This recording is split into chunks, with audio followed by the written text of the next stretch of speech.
مفاجأة كبيرة وهتفرح كل الأهلاوية بخصوص معلول، وإننا ممكن نشوف اللاعب التونسي علي معلول لاعب مصري في قائمة الأهلي. هل لو خد الجنسية المصرية هيكون بمثابة صفقة القرن للقلعة الحمراء؟ وهل فعلا في رجل أعمال أهلاوي قرر إنه يدفع 500 ألف دولار عشان بس حبه للكيان الأحمر؟ من مصادر قوية في النادي عرفنا إن في تحركات جادة لمنح النجم التونسي وأغلى لاعب في قلوب الأهلاوية علي معلول الجنسية المصرية، وده هيخلي الأهلي يقيده كلاعب محلي ويقدر يضيف لاعب أجنبي آخر لقائمة الفريق. وفي تردد بقوة بيقول إن رجل الأعمال الأهلاوي متحمس للفكرة دي جدا، وقرر إنه يدفع نص مليون دولار عشان يسهل إجراءات حصول النجم التونسي علي معلول على الجنسية المصرية، وده هيقلب سوق الانتقالات المصري. طب الأهلي هيستفاد إزاي من الخطوة دي لو حصلت؟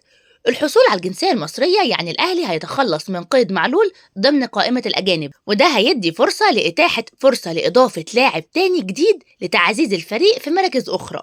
ومع استمرار تألق الظهير التونسي واستقراره في مصر لسنوات وحب جماهير الأهلي ليه، فخطوة منحه الجنسية المصرية تبدو منطقية، خاصة مع شعبية اللاعب داخل النادي ومصر. طب هل القانون بيسمح بالموضوع ده؟ منح الجنسية المصرية للاعبين الأجانب مش معروف قوي ومش بيحصل كتير، لكنه مش مستحيل. طب هل الخطوة دي هتأثر على مستقبل الأهلي لو نجحت؟ فالأهلي هيحقق مكسبين، وهما إنه هيحتفظ بأحد أفضل اللاعبين في تاريخه وأسطورة من أساطير النادي، وفي نفس الوقت توفير مكان إضافي للاعب أجنبي جديد، ودي هتكون ضربة معلم بجد من إدارة النادي الأهلي. الأسئلة كتير والردود الرسمية ما ظهرتش لحد دلوقتي، لكن أكيد الساعات المقبلة وخلال أقل من 24 ساعة هيتضح الموضوع ده قبل ما يتقفل القيد. قولوا لنا رأيكم في الكومنتات.